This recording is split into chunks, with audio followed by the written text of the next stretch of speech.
Hello मेरे प्यारे विद्यार्थियों, स्वागत है आप सभी का आपके अपने यूट्यूब चैनल यम्मे वाला पर। कैसे हैं आप सब? आशा करते हैं कि आप सब स्वस्थ होंगे और मस्त होंगे। तो आइए आज आप सीखिए class 11th math chapter first sets के एक्सरसाइज 1.1 को। तो आज आप 11वीं कक्षा के अध्याय 1 समुच्चय के अभ्यास 1.1 को फुल सॉल्यूशन को आप सीखेंगे। तो आइए शुरू करते हैं आपका आज का क्लास।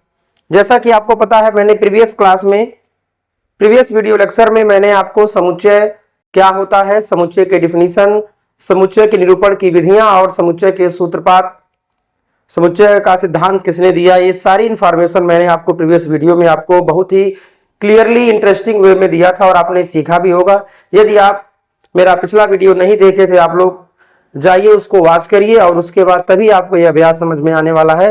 तो आइए हम सबसे पहले आपको दिखाते हैं प्रश्नावली 1.1 अर्थात एक्सरसाइज 1.1 में कितने कुल क्वेश्चन है। तो कुल इसमें 6 क्वेश्चन है, 6 प्रश्न है।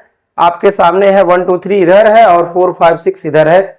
आप लोग इसको ध्यान से एक बार देख लीजिए। इन सभी प्रश्नों को आज हम करेंगे हल और धीरे धीरे आप में रुचि पैदा होगी मैथ को और अच्छे से पढ़ने और समझने की। ठीक है, जैसा कि आपको पता है क्लास 11th में जो चैप्टर फर्स्ट है सेट्स यानी समुच्चय, ये थोड़ा अलग लेवल का ही चैप्टर है।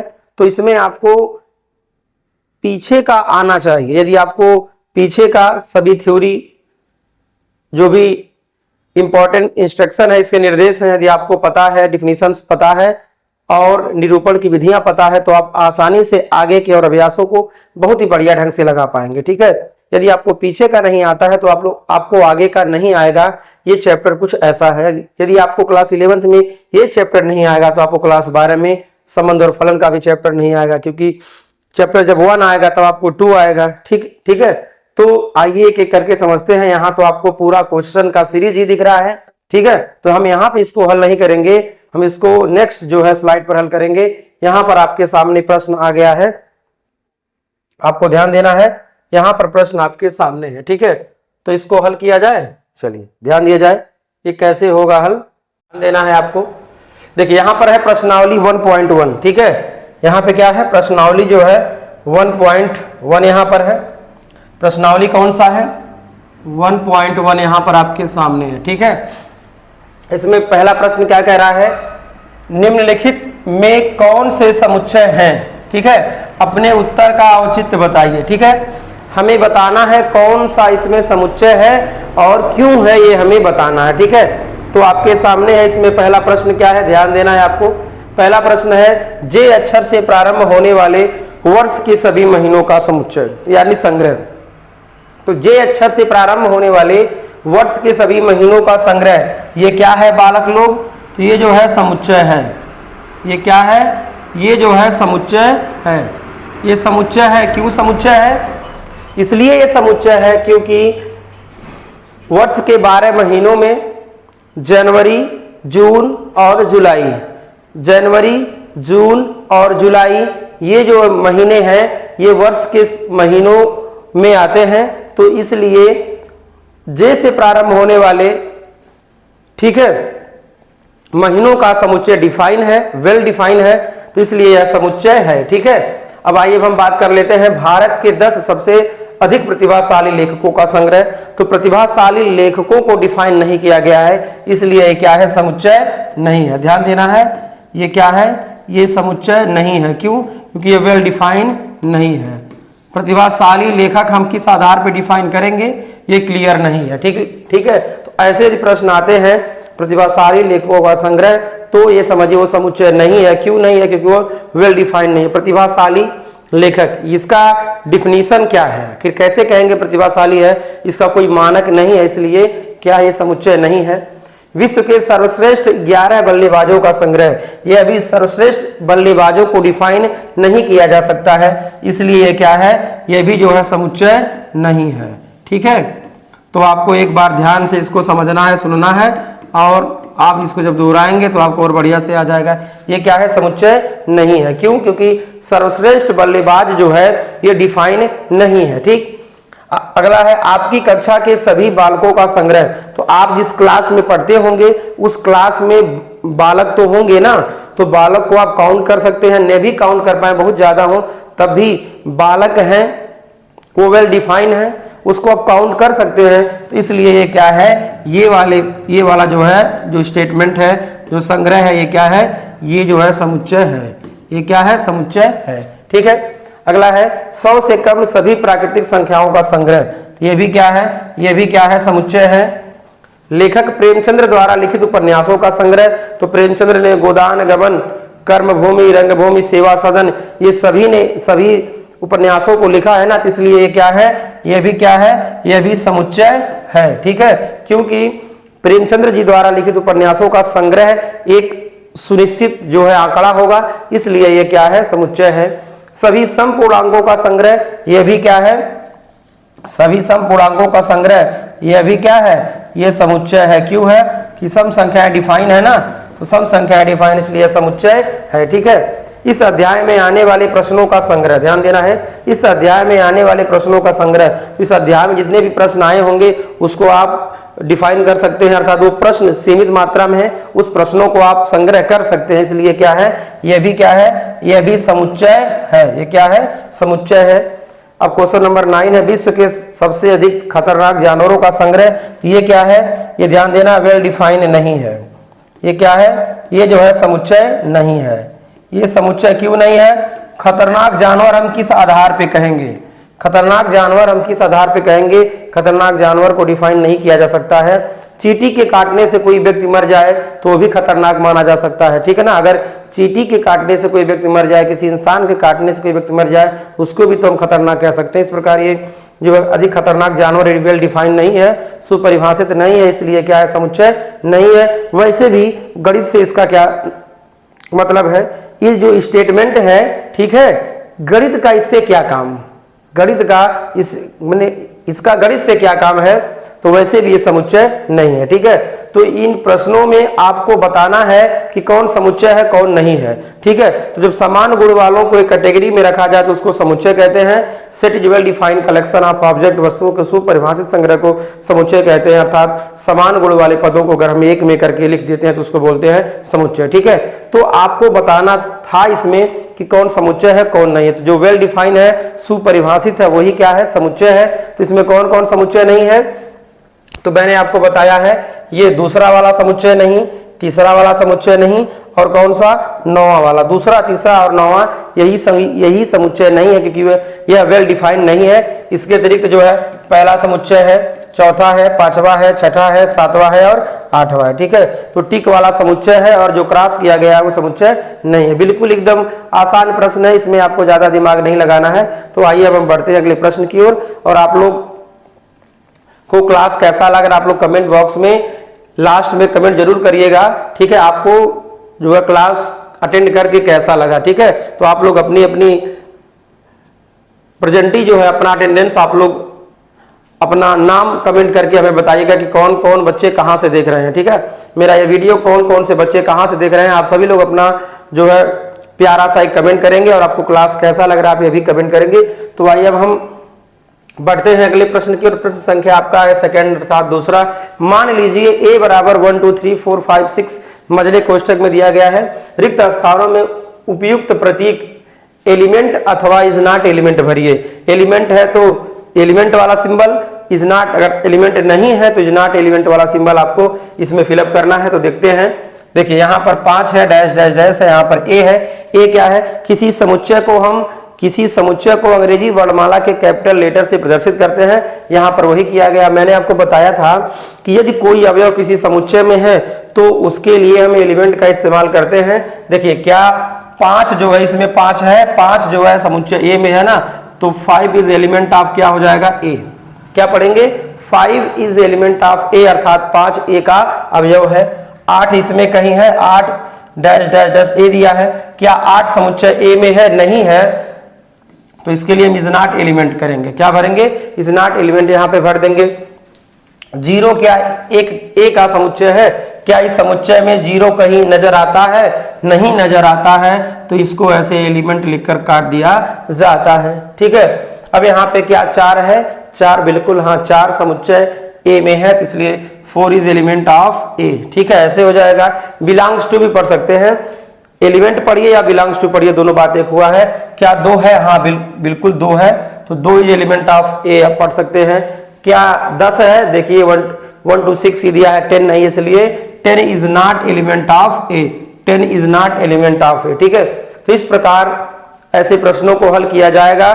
सिंबल भरने को आया था, सिंबल भर दिया जाएगा। ठीक है, अगर किसी समुच्चय, कोई अवयव किसी समुच्चय में है, ठीक है, तो उसको इज नॉट एलिमेंट या बिलोंग्स टू के रूप में रिप्रेजेंट करते हैं इस सिंबल के साथ। इज एलिमेंट कहिए, सॉरी नॉट बोल दिया हमने, इज एलिमेंट कहिए, अगर नहीं से अगर उसका अवयव है तो इज नॉट एलिमेंट कहेंगे। सिंबल आपके सामने है, नॉट वाला इज नॉट एलिमेंट ये वाला है, इज एलिमेंट वाला ये सिंबल है। ठीक है, तो आपका 2 प्रश्न एकदम हुआ आसान तरीके से, बिल्कुल आसान प्रश्न है। क्लास 11 के चैप्टर फर्स्ट में और अभ्यास जो 1.1 है ना, बहुत ही आसान है। थोड़ा सा दिमाग जो बच्चा लगाएगा, सटीक आंसर यूं चुटकियों में ऐसे पाएगा। ठीक है, तो आइए अब हम बढ़ते हैं अगले प्रश्न की ओर। अब आपका प्रश्न धीरे धीरे थोड़ा जटिल की ओर बढ़ रहा है, लेकिन बहुत अच्छा है, बहुत प्यारा क्वेश्चन है। तो आइए प्यारे क्वेश्चन से प्यार किया जाए, सवालों का हल करके इससे इजहार किया जाए। तो आइए देखते हैं। निम्नलिखित समुच्चयों को रोस्टर रूप में लिखिए। मैंने आपको बताया था रोस्टर मतलब होता है तालिका विधि। समुच्चय के निरूपण की 2 विधियां हैं, रोस्टर या तालिका विधि, दूसरा है नियम या गुण या समुच्चय निर्माण विधि। ठीक है, तो यहाँ पर आपके सामने जो भी आया है, नियम विधि से आया है, समुच्चय निर्माण विधि से आया है, गुण विधि से आया है, इसको हमें रोस्टर में लिखना है। तो आइए इसको रोस्ट कर दिया जाए।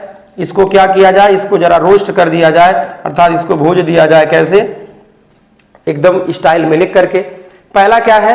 ए बराबर मझले कोष्ठक में x सच दैट, जो यहां पर ऊपर नीचे जो पॉइंट लगाया गया है उसको क्या बोलते हैं? सच दैट बोलते हैं। मैंने आपको प्रीवियस क्लास में बताया था। तो x सच दैट, x एक पूर्णांक है और x जो है -3 से क्या है? बड़ा है, और क्या है? 7 से छोटा है। हमें ऐसा अवयव लेना है, ठीक है, जो -3 से बड़ा हो लेकिन 7 से क्या हो? छोटा हो। तो आइए ए बराबर क्या हो जाएगा? ध्यान देना है। ए बराबर क्या होगा? हमें वह अवयव भरना है जो -3 से बड़ा हो। तो -3 से बड़ा वाला कौन होगा? -2 होगा, -1 होगा, वो भी पूर्णांक भरना है। उसके बाद 0 होगा, 1 होगा, 2 होगा, 3 होगा, 4 होगा, 5 होगा और 6 होगा। इससे ज्यादा और नहीं होगा। देखिए ये थोड़ा छोटा बड़ा हमने कोष्ठक बना दिया है, तो थोड़ा सा सिस्टमेटिक वे में इसको कर लिया जाए। ठीक है, ऐसे। ठीक, तो आपने क्या समझा? देखिए x का मान जो है -3 से बड़ा और 7 से छोटा होना चाहिए। हमने वही तो किया। -3 से बड़ा वाला पूर्णांक और है, -2 है, उसके बाद -1 है, उसके बाद 0 है, 1 है, 2 है, 3 है, 4 है, 5 है, 6 है। ये 7 से छोटा है ना, तो हमने 7 से छोटा पूर्णांक 6 होगा। इस प्रकार यहाँ पर आपके सामने हो गया है। दूसरा प्रश्न क्या है बाबू सोना लोग? देखिए b बराबर दिया है, क्या दिया है? b बराबर क्या दिया? जरा ध्यान से देखिएगा। ये लिखा है b बराबर मझले कोष्ठक में x such that x। x ऐसा है कि संख्या 6 से कम एक प्राकृतिक संख्या है। संख्या 6 से कम हमने बोल दिया है। x ऐसा है कि संख्या 6 से कम एक प्राकृतिक संख्या, अर्थात 6 से कम हमें प्राकृतिक संख्या लिखना है। तो 6 से कम क्या होगा? 1, 2, 3, 4 और 5। 6 से कम प्राकृतिक संख्या कौन कौन होगा? 1 से 5 तक का होगा। इस प्रकार ये आपका आंसर हो गया है। ठीक है, आइए अब हम तीसरे क्वेश्चन की ओर बढ़ते हैं। तीसरा क्वेश्चन क्या है? यहाँ पर c है। क्या दिया है तीसरा क्वेश्चन? c बराबर दिया है। तो आइए c बराबर देख लेते हैं जी। x सच दैट, चलिए x सच दैट x 2 अंकों की ऐसी प्राकृतिक संख्या है जिसके अंकों का योगफल 8 है। ध्यान देना है, हमें 2 अंकों की ऐसी संख्या रखना है इसमें जिनके अंकों का योगफल कितना है? 8 है। तो आइए शुरू करते हैं 2 अंकों वाली संख्या का। तो शुरू कहां से करते हैं? शुरू करते हैं 1 से 17 से। 1 और 7 जोड़ेंगे 8 आ जाएगा। उस देखिए उसके बाद करना क्या है? इसको बढ़ाइए, इसको घटाइए, ये हो जाएगा 2, 6। उसके बाद एक फिर बढ़ाइए और बाद वाला घटाइए, यहाँ हो जाएगा 3, 5, उसके बाद 4, 4, उसके बाद 5, 3, उसके बाद 6, 2, उसके बाद 7 और 1। ये हो जाएगा, और यहां पर इसके बाद 8 और 0, ये इस प्रकार आपका हो जाएगा आंसर। अब आप सोचेंगे 0 8 क्यों नहीं लिखे हैं? अगर हम 0 8 यहां शुरुआत में लिख देंगे तो केवल एक अंक की संख्या होगी। 0 8 क्या होगी, ध्यान देना है, 0 8 का मतलब क्या होता है, 8 ही होता है ना, और ये क्या है, एक अंक की संख्या है। ये क्या है, एक अंक की क्या है, संख्या है। ठीक है, तो इसलिए हमने क्या किया है, इसलिए हमने 0 8 को नहीं लिखा है, केवल यही लिखा गया है। तो इस प्रकार यहाँ पर तीसरा प्रश्न भी आपके लिए हो गया है हल। ठीक है, और आप लोग इसको दोहरा लीजिएगा जरूर कल। ठीक, तो आइए अब हम बढ़ते हैं अगले प्रश्न की ओर। अब आपका अगला प्रश्न आने वाला है, और ये जो है तहलका मचाने वाला है। डी क्या है, डी फॉर दबंग वाला सवाल आ गया। डी फॉर दबंग वाला सवाल अर्थात देवा सर जी द्वारा बताए जाने वाला सवाल क्या है, x सच दैट x एक अभाज्य संख्या है। x ऐसा है कि x एक अभाज्य संख्या है जो संख्या 60 की भाजक है। अर्थात हमें अब इसमें वो अभाज्य संख्या लिखना है जो 60 की क्या है, भाजक है। अब बताइए 60 के फैक्टर कौन कौन होते हैं? ठीक है, तो 60 का फैक्टर करेंगे, और आपको अच्छी तरह पता होगा कि समुच्चय में एक अवयव केवल एक ही बार लिखा जाता है। तो आइए देखते हैं कौन कौन सा 60 की भाजक अभाज्य संख्या है। तो 2 से कट जाएगा 60, 2 अभाज्य है। 3 से कट जाएगा, ठीक है, उसके बाद किससे कटेगा, 5 से। ठीक है, इसी से कटने वाला है, इसके अलावा कोई और ऐसी अभाज्य संख्या है ही नहीं, ठीक है, जिससे 60 को विभाजित किया जा सके। तो इस प्रकार यहां पर आपके सामने ये हुआ आंसर। ठीक है, यहां पे हम लिख देते हैं आंसर। ये सभी आंसर है, ये भी आंसर है, ये भी आंसर है, ये भी आंसर है, ये भी आंसर है, और ये आपके सामने आंसर है। ठीक है, तो इस प्रकार आपने 1 से लेकर 4 प्रश्नों को सीखा है। एक बार फिर समझ लीजिए, 60 की भाजक मतलब ऐसी कौन सी अभाज्य संख्या है जो क्या करे, 60 को डिवाइड कर दे। तो 60 का यदि आप फैक्टर करते हैं, 60 का फैक्टर करते हैं, कैसे करेंगे, यहाँ पे 60 बराबर में 2 गुणे कितना हो जाएगा, 3 गुणे 2 दूना 4 तिया 12 और 12 पचे हो जाएगा 60। अब बताइए इसी को यदि हम समुच्चय के रूप में लिखें तो 2 3 5 ही लिखा जाएगा। क्यों, ये 2 बार है, ये 2 बार है, तो इसको 1 बार लिखा जाएगा, फिर 3 और 5 ऐसे ही लिखा जाएगा। ठीक है, तो इस प्रकार यहाँ पर आपके सामने 1 से 4 तक के प्रश्न हुए कंप्लीट। आइए अब हम बढ़ते हैं अगले प्रश्न की ओर। इसी में हम क्वेश्चन नंबर कौन सा है, अब हम यहाँ पे देख लेते हैं। क्वेश्चन नंबर जो है, क्वेश्चन नंबर 4 तक हो गया था ना, क्वेश्चन नंबर आइए 5 को देख लेते हैं। 5 ये सब हल ही कर रहे हैं हम लोग। ठीक है, ये हल है 5वां। हालांकि इसको इधर लिखिए, देखिए ध्यान से, इसको इधर करिए चाहे इधर करिए, कोई दिक्कत नहीं है। यहाँ हल मतलब ये सभी प्रश्नों के लिए, कोई डाउट नहीं होना चाहिए। अगर आपको कोई डाउट होता है तो चलिए 5वां लिख कर यहाँ इसको कर देते हैं हल। ठीक है, कोई बात नहीं है, आप जैसा लिखना चाहें लिख सकते हैं। तो आइए देखते हैं क्या है। ई बराबर ट्रिग्नोमेट्री शब्द के सभी अक्षरों का समुच्चय है। तो यहाँ पर 5वां क्या होगा, ई बराबर हम क्या लिखेंगे, मैंने आपको समझाया था एक अक्षर केवल एक बार रहेगा। तो यहाँ पर टी लिखिएगा, उसके बाद आर हो जाएगा, उसके बाद आई हो जाएगा, टी आर आई, उसके बाद हो जाएगा जी, उसके बाद ओ, उसके बाद एन। ठीक है, ओ दोबारा लिखा नहीं जाएगा, यम लिखा जाएगा। ठीक है, यम लिखा जाएगा, यम हो जाएगा। और देखिए ई भी लिख सकते हैं, अभी एक बार आया है, ई हो जाएगा। टी लिखा गया है, नहीं लिखा जाएगा, आर लिखा गया है, नहीं लिखा जाएगा, और वाई लास्ट में लिख दिया जाएगा। तो इस प्रकार एक अवयव को केवल एक बार लिखा जाएगा। ये आपके सामने है, TRIGONMEY। ठीक है, समुच्चय लिखने के लिए हम एक अवयव को केवल एक ही बार लिखेंगे। यहाँ पर इसमें जो भी अक्षर दिए गए थे डबलिंग, उसको हम केवल सिंगलिंग कर दिए। ठीक है, केवल सिंगल ही लिख दिए। ठीक है, इस प्रकार आपका राइट आंसर हो जाएगा। प्रश्न संख्या 6वां देखिए, छठे का क्या होगा हल, या हल आप पहले कर लीजिए, दिक्कत नहीं है। छठे का क्या होगा बाबू सोना लोग, तो एफ बराबर क्या हो जाएगा, एफ बराबर क्या होगा, बेटर शब्द के सभी अक्षरों का समुच्चय। तो पहले आप लिखिए बी, उसके बाद आ जाएगा ई, उसके बाद एक बार लिख दीजिए टी, और उसके बाद ई हो गया है जी, आर लिख दीजिए एक बार और नहीं, मतलब लास्ट बार लिख दीजिए आर। इस प्रकार हो गया बेटर। ठीक है, तो इस प्रकार ये आपका हो गया राइट आंसर, और आप इसको आराम से कर लीजिए नोट। ठीक है, तो इस प्रकार प्रश्न संख्या 3 आपके सामने है, आप इसको ध्यान से सुनिए और समझिए। एक बार फिर से समझ लीजिए, समुच्चय में अगर कोई अवयव 2 बार आता है तो उसको केवल 1 बार लिखना है। बेटर में डबल टी डबल ई आया है, सिंगल सिंगल बार लिखा गया है। ट्रिग्नोमेट्री में क्या आर 2 बार आया है, ठीक है, और इसलिए इसको 1 बार लिखा गया है। टी 2 बार आया, 1 बार लिखा गया है। ओ डबल बार आया है, 1 बार लिखा गया है। तो ऐसे ही व्यवस्था किया जाता है समुच्चय में, ठीक है। तो आशा और उम्मीद है कि आपको बढ़िया से समझ में आ रहा होगा। और जहां पर आपको डाउट हो आप लोग कमेंट बॉक्स में कमेंट करिए, हम नेक्स्ट वीडियो में आपको उस प्रश्न को समझाने का प्रयास करेंगे, ठीक है। वैसे बिल्कुल आसान प्रश्न है, थोड़ा सा आपका ध्यान अगर हमारी ओर होगा तो आपका आपको सवाल बिल्कुल समझ में आएगा। क्वेश्चन नंबर 4 की ओर चलते हैं। 4 क्या है, निम्नलिखित समुच्चयों को समुच्चय निर्माण रूप से व्यक्त कीजिए। तो देखिए, समुच्चय निर्माण रूप में व्यक्त करने के कई तरीके हैं, तब 2-3 तरीके से व्यक्त कर सकते हैं। हम एक तरीका को उठाएंगे और आपको यूं धीरे धीरे बताएंगे, ठीक है। तो आइए हल में हम पहला लेते हैं। हल में हम लेते हैं पहला, ठीक है। पहला क्या है, 3, 6, 9 और 12 है। तो इसको हम पहले का क्या लिख सकते हैं, मान लीजिए इसको ए बराबर कर लेते हैं। क्या करते हैं, पहले का डायरेक्ट लिख दें, ABCD ना करें, ABCD ना करें, बस पहला ही वैसे लिख देते हैं। ये क्या है, 3, 6, 9, 12 है।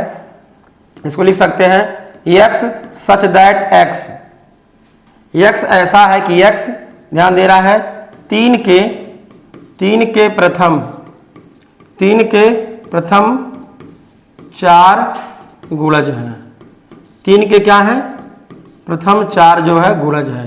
ऐसे भी लिख सकते हैं, या यही चीज ऐसे भी हो सकता है, x सच दैट x बराबर में 3n, जहां ध्यान देना है, जहां 1 is greater or equal than n is less or equal than 4, ठीक है।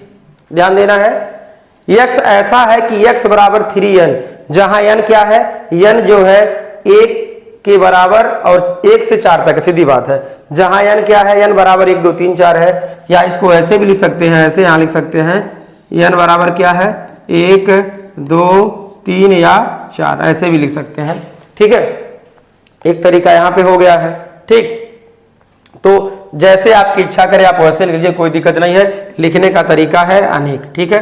दूसरा क्या है, 2 4 8 16 32, इसको कैसे लिखेंगे, तो जरा आप ध्यान दीजिए, ये है क्या, 2 4 2 दूना 4 दूना 8 दूना 16, ठीक है, और दूना क्या हुआ गया 32।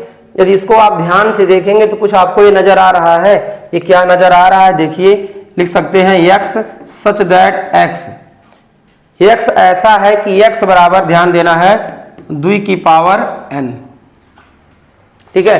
x ऐसा है कि x बराबर 2 की पावर n, ध्यान देना है, जहां n बराबर क्या है, जहां n बराबर है 1 2 3 4 5। आप इसको चाहें तो इसको आप ऐसे भी लिख सकते हैं, जैसे हमने जैसे ऊपर वाला लिखा वैसे इसको भी आप लिख सकते हैं। तो ऐसे कैसे हो जाएगा, 2 की पावर 1 रखेंगे 2 आ जाएगा, 2 की पावर 2 रखेंगे 4 आ जाएगा, 2 की पावर 3 रखेंगे 8 आ जाएगा, 2 की पावर 4 रखेंगे 16 आ जाएगा, 2 की पावर 5 रखेंगे कितना आ जाएगा 32, ठीक है। तो इस प्रकार ये आपका हो जाएगा राइट आंसर। देखिए यहाँ पर चूंकि बड़ा सिंबल है तो आप बड़ा सिंबल यहाँ लगाइए, हमने छोटा कर दिया, ठीक है। चलिए क्वेश्चन नंबर तीसरा क्या है, तीसरे को हम करते हैं हल। तीसरा क्या है, 5 25 125 और 625, कुछ नजर आ रहा है, यह भी 5 की पावर में जा रहा है। यहाँ हो जाएगा x सच दैट x बराबर में 5 की पावर कितना हो जाएगा n, और जहां पर आप समझते हैं ये क्या है, जहां पर n का मान कहाँ है, n बराबर है 1 2 3 4, ठीक है।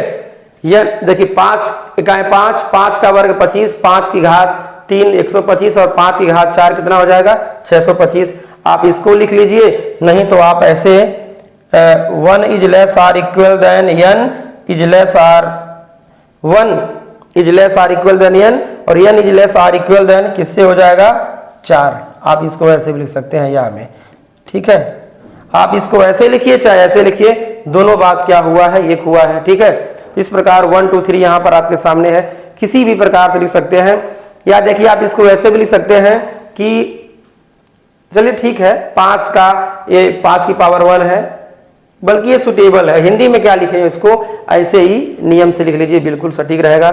अब आइए थोड़ा आगे बढ़ते हैं, क्वेश्चन नंबर 4 की ओर आते हैं। चलिए क्वेश्चन नंबर 4 क्या, जरा आप लोग ध्यान से देखिएगा। क्वेश्चन नंबर 4 क्या है, यहाँ पर 4 का कैसे होगा हल, आप लोग ध्यान दीजिएगा। चौथा क्या है, 2 4 6 है। आप देखिए जरा ध्यान से, 2 4 6 है, तो 2 4 6 को आप कैसे लिख सकते हैं। चौथा है ये x सच दैट x एक सम संख्या है। ये क्या है, एक सम संख्या है। अब बताइए 2 4 6 ये क्या है, सम संख्या ही तो है ना बालक लोग या बालिका लोग, या इसको ऐसे भी लिख सकते हैं बाबू लोग, x सच दैट x बराबर में 2n। ठीक है, जहां जहां ध्यान देना है, जहां n क्या है, प्राकृतिक संख्या है। जहां n क्या है, प्राकृतिक संख्या है, मतलब 1 से लेकर आप इसे अनंत तक लिख सकते हैं। इस प्रकार यहां पर आपके सामने ये हो गया है।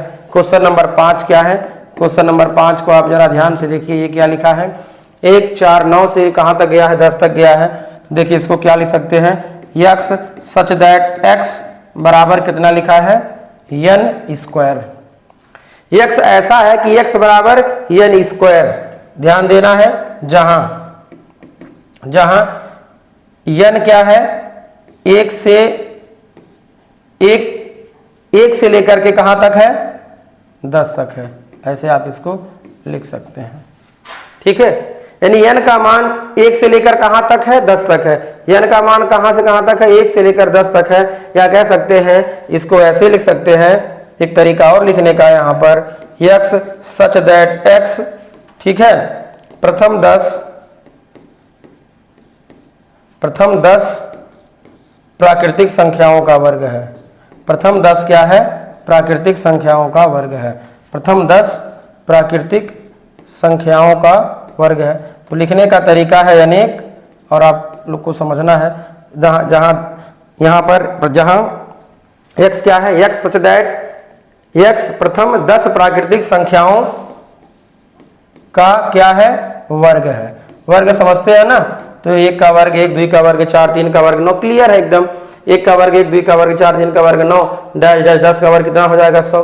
तो x ऐसा है कि x प्रथम 10 प्राकृतिक संख्याओं का वर्ग है। या आप इसको लिख लीजिए ऐसे, x सच दैट x बराबर n स्क्वायर। n का मान 1 भरेंगे तो 1 आएगा, 2 भरेंगे तो 4 आ जाएगा, 3 भरेंगे 9, और 10 भरेंगे कितना आ जाएगा, 100। इस प्रकार ये आपका प्रश्न संख्या 4 भी हुआ कंप्लीट। ठीक है, अब आइए हम बढ़ते हैं अगले प्रश्न की ओर। अब आपका अगला प्रश्न आने वाला है आपके सामने स्क्रीन पर।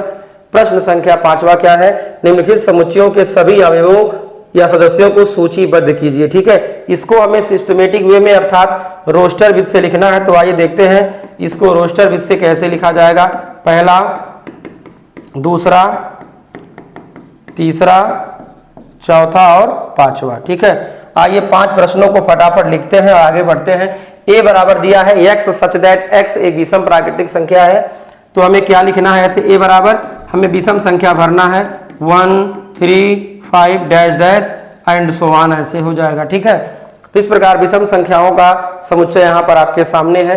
ये नियम विधि से लिखा है, हमने रोस्टर विधि से लिख दिया है। अब दूसरा है b बराबर x सच दैट x एक पूर्णांक है। ऐसा पूर्णांक है x का मान -1/2 से बड़ा है, लेकिन क्या है, 9/2 से क्या है, छोटा है। ठीक है, तो थोड़ा आपको समझना है, -1/2 के बाद कौन सा पूर्णांक आएगा, -1/2।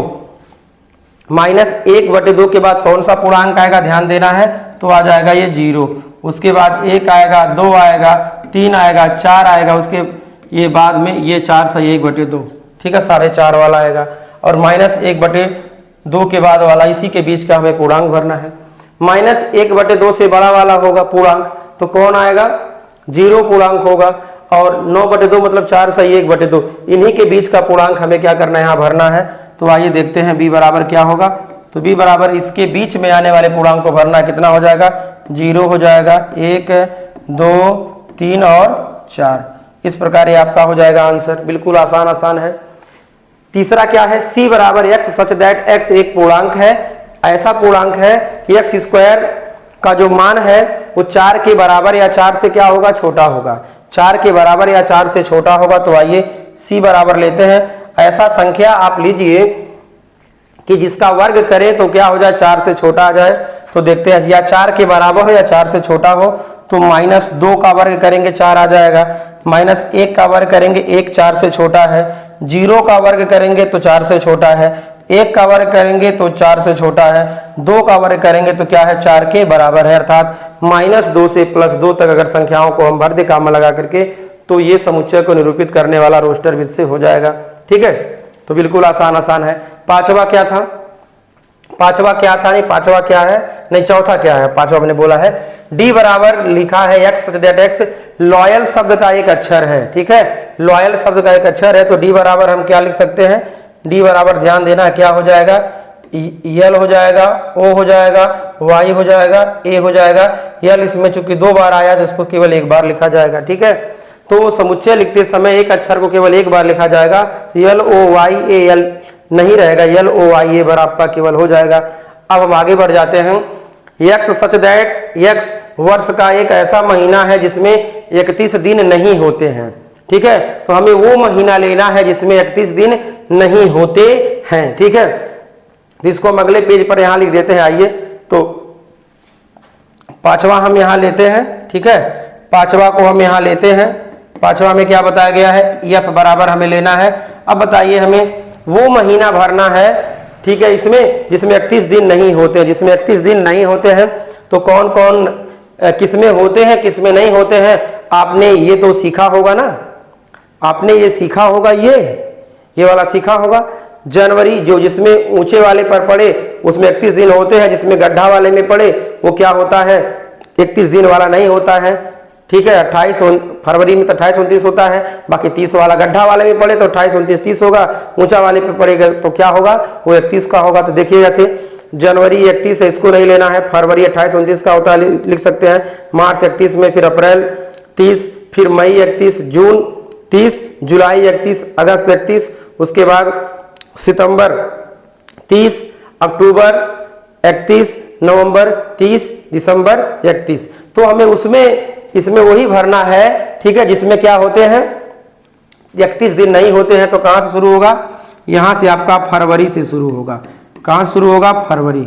ठीक है, फरवरी में 31 नहीं होता है, मार्च में तो होता है, फिर क्या लिया जाएगा, अप्रैल, अप्रैल लिया जाएगा। ठीक है, देखिए जनवरी फरवरी मार्च, उसके बाद आ जाएगा अप्रैल, मई में होता है, जून में 31 दिन नहीं होता है तो जून लिख लेंगे हम, जुलाई अगस्त में तो होता है, सितंबर में नहीं होता है तो यहाँ हम क्या भर लेंगे, सितंबर, क्या भरेंगे हम, सितंबर। अक्टूबर में तो 31 दिन होता है, हम क्या भरेंगे यहाँ पर, नवंबर। ठीक है, इस प्रकार यहाँ पर हमने जो महीनों का नाम लिखा है इसमें क्या होते हैं, 31 दिन जो है नहीं होते हैं। किसमें, फरवरी, अप्रैल, जून, सितंबर और नवंबर। ठीक है, इसमें जो 31 दिन नहीं होते हैं इन्हीं का हमने समुच्चय बनाया है। आपको लगता है कुछ छूट रहा है तो आप लोग कमेंट बॉक्स में कमेंट जरूर कर दीजिएगा। ठीक है, अब हम क्वेश्चन नंबर 6 की ओर बढ़ते हैं। क्वेश्चन नंबर 6 क्या है, एफ सच दैट एफ बराबर एक्स सच दैट एक्स अंग्रेजी वर्णमाला का एक व्यंजन है जो के से पहले आता है। ध्यान देना है, के से पहले आने वाले व्यंजनों का हमें लिखना है, समुच्चय देना है एफ बराबर में। अब आप बताइए, अब छोटा लेटर लेना है कि बड़ा लेटर ले, आइए इसको हम बड़ा लेटर कर लेते हैं। हमें व्यंजन लिखना है तो बी लिखा जाएगा, सी लिखा जाएगा, डी लिखा जाएगा, ई नहीं होगा, एफ होगा, जी होगा, एच होगा। ठीक है, और आई तो होगा नहीं, उसके बाद क्या होगा, जे होगा।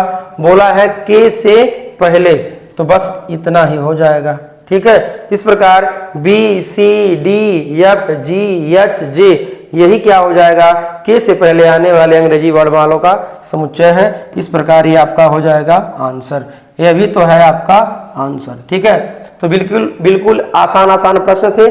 आप इसको एक बार अपने मन से स्वतः लगाइएगा, आपने एक बार समझा है, एक बार लगाएंगे आपको बढ़िया से और आ जाएगा। बिल्कुल थ्योरेटिकल क्वेश्चन है। आइए बढ़ते हैं अगले प्रश्न की ओर। अब आपका क्वेश्चन नंबर 6 आ गया है, मैच द फॉलोइंग है। बाईं ओर रोस्टर रूप में लिखित और दाईं ओर समुच्चय निर्माण रूप में वर्णित समुच्चयों का सही मिलान कीजिए। मिलान मतलब होता है कलम हिलान। ठीक है, समझ जाइएगा। 1 2 3 4 से किसका होगा, 1 2 3 4 ए का किससे होगा, ए का होगा सी से। 2 3 का क्या होगा, देखते हैं 2 3 का क्या होगा, 1 2 3 6 क्या है? 1 2 3 6 एक प्राकृतिक संख्या है जो 6 की भाजक है, बिल्कुल सही है। 2 3 का किससे मिल जाएगा? तो 2 3 हो जाएगा a से। क्यों? x सच दैट x एक अभाज्य संख्या है जो 6 की भाजक है, तो 2 और 3 6 की अभाज्य भाजक है, ठीक है, अभाज्य संख्या जो 6 की भाजक है। मैथमेटिक्स वाला किसके साथ जाएगा? तो इसके डी के साथ जाएगा। और 1 3 5 7 9 क्या है? 10 से कम क्या है?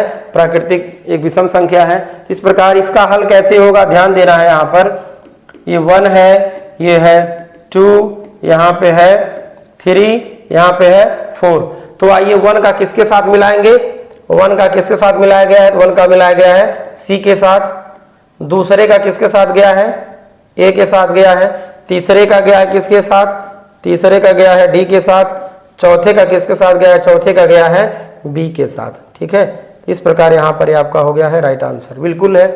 ऐसे नहीं मिलाया जाता है, ध्यान रहे, ऐसे नहीं मिलाया जाता है। आप जो इधर का दिया है उसी के ठीक सामने तीर मार करके जो ऑप्शन जो इसमें मिल रहा है ऑप्शन, उसी को आप इसके सामने रख दीजिए, ठीक है। तो आज प्रश्नावली 1.1 चैप्टर 1 क्लास 11 का हुआ समाप्त। आपको क्लास कैसा लगा आप लोग कमेंट बॉक्स में जरूर बताएं, और कौन सा विद्यार्थी कहां से देख रहा है कमेंट बॉक्स में जरूर कमेंट करिए, ठीक है। तो आज के लिए इतना ही। Thanks for watching my video.